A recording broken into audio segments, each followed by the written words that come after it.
The three most harmful addictions are heroin, carbohydrates, and a monthly salary. Nassim Nicholas Taleb calls out the human race. It's 2023, and I'm Jackson Keats. We're going to see the king.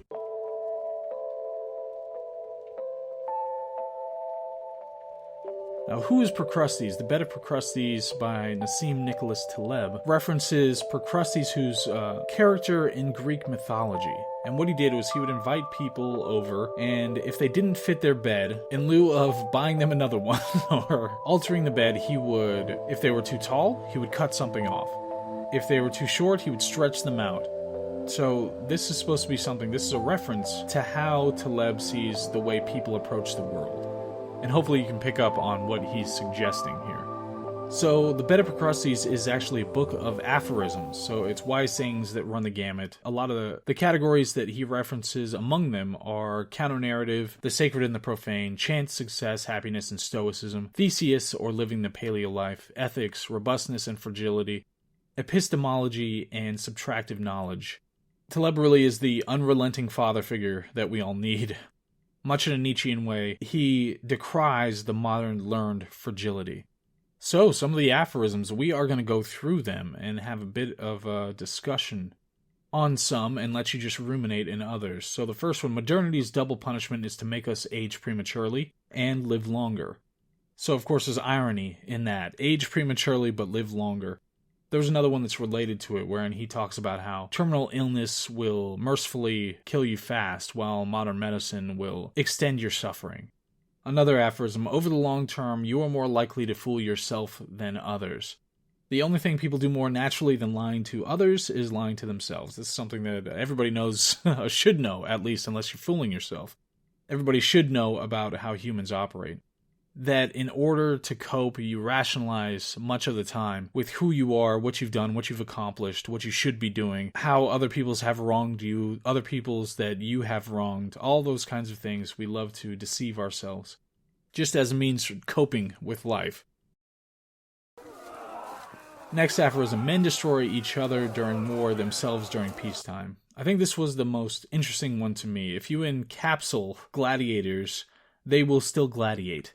Internally, if that is the only option. So, much like we talked about after the fall of the Soviet Union, we didn't really have a shared enemy, so it was very difficult to galvanize people after that into, one grand coalition.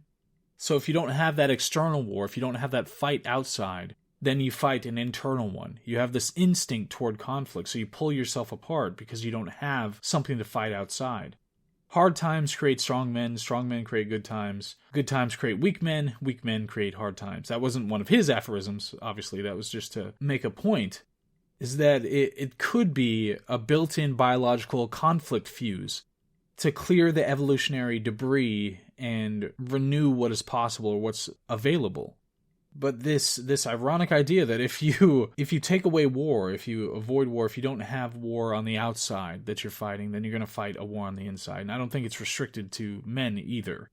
We have currently the worst psychological health in recorded history. And likely it's because both men and women are looking internally for things to fight because they become complacent about things on the outside. They can be comfortable, they get enough food, they get sleep, they have shelter, whatever, and they've been talked into these circles about who the real enemy is, so they end up pulling themselves apart from the inside. Next one. We are hunters. We are only truly alive in those moments when we improvise. No schedule, just small surprises, and stimuli from the environment. We are kind of primates lost in time. We're fitted for the state of nature, and we are tribal to the end. No matter the issue, this is something that I've been noticing more recently, or paying attention to at least more recently, is that no matter the issue that comes up, people have to take an instant position on it. They have to pick a tribe, one tribe or the other. There was a story it was a study, I put that in quotes, study that was issued by the WEF about gas ranges being dangerous to people. Now, they've had an agenda of trying to nuke all fossil fuels everywhere. And as far as I know, a majority of cooks prefer gas ranges because they're quicker to light and quicker to heat and heat more evenly, so they're just better in general. But so instantly you have to have a position. Most of the people who had a position on this didn't read the study, haven't read rival studies, don't know why this is just suddenly coming up now. It happens to be in line with all these agenda-driven propositions. But we instantly have to pick a tribe and instantly have to have a fully formed opinion on all subjects, no matter the issue. It's not understanding, it's a heuristic to make snap decisions based on tribal logic, and that's just how we function in complex systems. That's not how you come to what's true. That's something that benefited us when we were in bands of 40, is to be more biased towards your tribe so you can make snap decisions to its benefit. The tribes that were more tribal were more likely to survive in those situations. Next one. Education makes the wise slightly wiser, but it makes the fool vastly more dangerous. Hello, 21st century. Yeah, this one is a big deal. The Dunning-Kruger effect we've talked about, many a time. Hopefully you know what it is. It suggests that there's a point at which you have enough information that you're extremely confident in your positions, but not enough information to know how much you don't know. So the proportion of confidence to the amount of information you have is at a dangerous inflection before you get more information to understand that it's much more complex than you realize. And so education tends to do that. If you have wise people, then they learn slightly more when they go through education. If you have fools, then they learn slightly more, but they get much more confident. And I think the most clear indication of this is something like the issue of climate change. Is that this is something that is one of the most complex questions in the history of all questions, is how the entire planet, all the trillions and trillions of particles and the billions of humans and the billions of animals and the billions of plants, and how they're taking away and giving back, and the interaction of all those things, how that is affected geographically and in localizations versus over the entire history of the planet, over short time frames, long time frames. All those things are being taken in consideration to try to understand this phenomenon. And I would guarantee that 99% of the people who claim to be certain one way or the other on when it comes to climate change know virtually nothing about it. They wouldn't know the parts per million. They wouldn't know why the Great Barrier Reefs have improved to decade level health. They wouldn't know what's going on with the polar bears and why they have improved so dramatically over the course, why all the predictions failed when it came to climate catastrophe.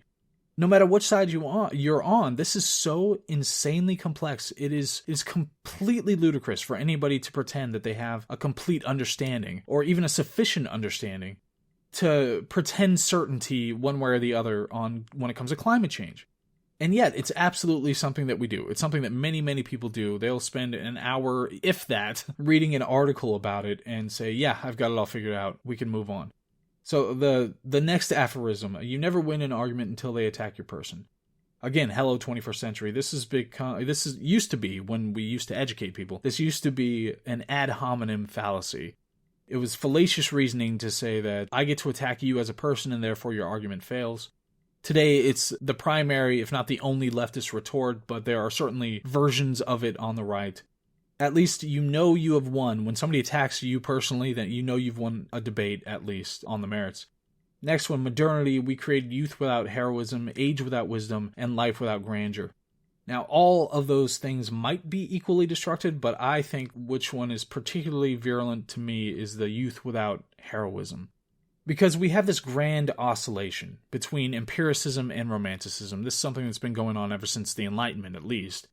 Wherein one age will suggest that if we just apply capital R reason to everything, then we'll figure everything out and we can all be happy and fulfilled and taken care of. Whereas the other side says that there's a need for the numinous aspects of life. That there's the emotional aspect of life is actually important, and we can't just toss those things aside. So we keep going back and forth on that oscillation, and we have to see, we're kind of having a resurgence of the romanticism after the empiricism has failed us for a good bit of time. And we'll have to see where we land and if we ever find that happy medium between those two poles.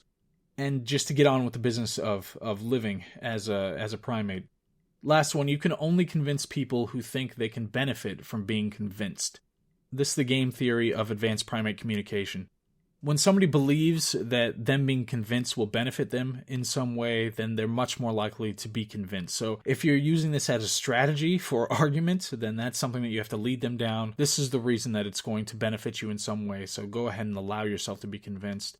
But from another perspective, it's a concerning condemnation of the way that people reason and try to figure things out. Of course, we would love it if arguments were based on the merits, but in most cases that's not it. That's not the reason that somebody might change their mind. So the analysis of the book, Taleb isn't the miracle that Nietzsche is, but his books are worth it. We read a couple of his, Fooled by Randomness and Anti-Fragile? I've read those at some point. And those were worth it. Those are good books, and we'll probably revisit those at some point. But in this book, it's just aphorisms, it's short. There was still a lot to be found. You heard some of the good ones up above. Some I will record and commit to memory. And they're good. It's not Zarathustrian. It's not mind-blowing, but there are certainly aspects that are really, really good and certainly useful in today's world. Big picture-wise, there is so much missing from our modern world. Adventure is a prerequisite to humanity. That's something I think people forget, is that we need adventure. So many of our options today are slipping into well-worn tracks that are like, just play the game, win your cheap plastic prize, and that's your life. Congratulations. And we keep getting distracted from the horizon by our little devices and the anti-human movements that are lusting for power and money. But don't lose your position here. Take your licks, grow, fight back, enjoy the adventure, and accomplish everything. So thank you for watching and listening. Please follow or subscribe.